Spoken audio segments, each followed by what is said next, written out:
Hey everybody, we are in week 11, closing in.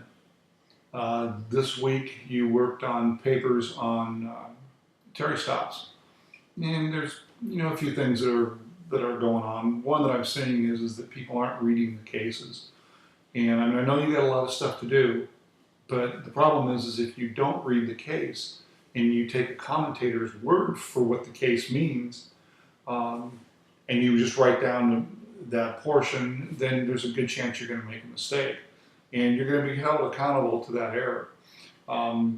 The biggest example on Terry is the idea of what Terry really means, what was found in Terry. The next thing I'm seeing is a lot of people aren't answering the prompts. They get off onto topics that they really want to talk about other than the things that are in the nature of the assignment. So, if you got called out on that, make sure you get back and you go through the prompts. We've got a couple of really good ones so far and a couple of ones that aren't so good. You've taken the exam. I will have the exam graded here as soon as I can. But here's what my plan is: to first get the papers that you put in your drafts, to get those all done first, so that you'll have those to work on through the week and hopefully improve your paper. Then I'll start working on the exams, and then I've got papers from another class I'll have to work on. So with all that in mind, that's kind of how the plan of my week goes, and it'll start tomorrow, or today, I guess, when you read this. And hopefully I can get those things banged out fairly quickly, although I don't have a whole lot of hope to do so. I think it's going to be a long week. With that, this week we're talking about policing the police, and there's a couple of different things that we're talking about here. One is the idea of use of force, and that's really a misnomer, because that indicates that the police can use force whenever they want to. And that could be further from the truth. The better way to look at it, I think the more fair way, is reaction to resistance. And you can take, and I can't remember the guy's name in New York that was selling the cigarettes that didn't have tax stamps on them. If he hadn't resisted, officers wouldn't have reacted. They only reacted once he began to resist.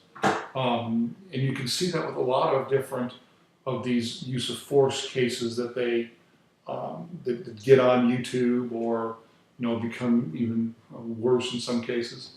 And it's the fact that officers react once somebody resists, and they don't just come in and grab some guy and throw him to the ground.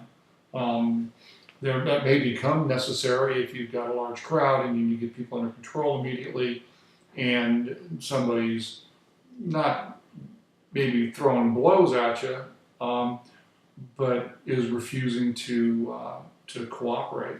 Sometimes you have to get aggressive with that just to stop the other actions of the crowd. So one thing that this book talks about is the force continuum, and it really needs to be understood that officers don't need to go through each step in the force continuum. It's actually more, if you want a visual, like a circle, all of your different things that you can do. And the officer, when he meets resistance, needs to select one that will bring the situation under control as quickly as possible. The longer it's not under control, the greater the chance of it going from being not going well to being dreadfully wrong. And that is picking the correct thing to do. Now, many counsel for people that are suing the police on use of force cases, they want the jury to believe that this is you have to go through each step. First, you go through verbal commands. Then you maybe go hands-on. Then you do some whiz-bang holds or this and that. Those are all things that, defense counsel really wants, or not defense counsel, but plaintiff's counsel really wants the jury to believe, and that's totally inaccurate. Imagine if the police were to respond to a person with a gun call, and they get out of the car, they walk up to the guy pulls a gun, starts shooting. Verbal commands first, hands on, twist locks. Can you see how that's just not practical, and it's not going to work? So when you look at that use of force, I really want you to take a look at that. And then deadly force is always controversial. The police could only do that use deadly force in certain circumstances, and it doesn't necessarily mean that they have incoming rounds. It could be the threat of force, and that's where it gets really difficult. The one thing with a young kid who pulls a gun in the police and points it at him, and then he gets shot, and it turns out that it's an airsoft gun without the orange tip. And when I was working, I had a couple of those, and it's scary to death, because you guess, and if you guess wrong, you may have a side trip to the hospital on the way home from work that night, or worse. Very difficult environment to work in when you have that kind of stuff. Make sure that you are good with the commissions. We talked about them earlier, but now we're going to deal with them again from the Wickersham Commission all the way through to the Christopher Commission. And that you'll also have some discussion in the reading about consent decrees. And what happens is the Justice Department figures that the policing agency has done something that's in violation of some rule.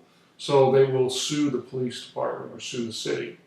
The city will agree to this, to a consent decree, which will force the police department to do certain things to fix the wrongs that were being pursued by justice. And sometimes it's exceptional to cleanup agencies. I believe New Orleans had a consent decree. It's some corruption issues, some other stuff going on. But then you also have the ones after Rampart, where there was the officer who was arrested for being involved in attempt homicides or homicides on people and planting evidence and doing all kinds of stuff. Well, he came out and named names of multiple people that were involved in similar or worse conduct. So he got a deal as to what his sentence might be if he pled guilty and then testified against the officers. Turned out he was lying, and the officers were found to be, some were found not guilty, other charges were dropped when this guy's credibility went down. But LA had a consent decree, and then a consent decree will have a committee that will come in and review data and stats and things, and those are usually subject matter experts from various parts of the country that will be selected to come in. It's not Justice that runs this, it's not LAPD or whatever police department it is. It's run by Justice, and the outside people will come in to assure compliance. The last issue, make sure I've got my notes here. Yeah, then is this idea of civilian oversight.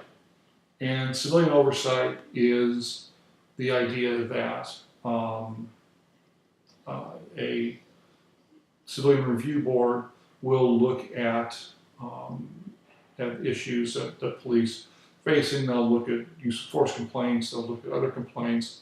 A police department is required to accept a complaint. And there's been quite a bit of work done by people to prove that departments don't accept complaints. In the department that I worked at, there was a guy who was a former Long Beach officer. He then left the Long Beach Police Department after suing the police department, and then he became involved in these social justice type projects. And he would call the police agency and would say, "Hey, your officer did this and this, and I'd like to file a complaint." Well, when you're sitting behind the desk of at the police station, you want to see if you can mitigate the complaint immediately. What happened? Where were you? No. All I want to do is just file this complaint, and how can I do that? Well, it's the idea of you send him a complaint form, and then he can fill it out, and you tell him fill it out and help back to us, and then we can begin to investigate. If you don't want to come down and do it, if you want to do it on the phone, and that most agencies figured that out right away. The problem is there are a lot of frivolous complaints that come in. The officer didn't talk to me right. He wouldn't answer my questions. She was mean. Those kind of complaints, happen frequently, and officers deal with them. Our officers, supervisors have to deal with them, and then they go down to get pushed down to internal affairs, and internal affairs will then look at a complaint. So the complaint process, somebody comes in, files it. A manager will look at the complaint, determine the nature of it. Is it a service complaint, meaning that did the officers not do what they were supposed to do, or is it a conduct complaint that needs a less partial, not impartial, but a less partial person to investigate it as opposed to the person's shift supervisor? Then that will more than likely go to the Internal Affairs Department or Bureau. So those are the ways that complaints are looked at. The last thing I want you to get out of this is the idea of corruption. Two types of corruption. There is, or I shouldn't say two types, but there are several types. And the first type is monetary. That's, officers getting paid to do certain enforcement kind of activities.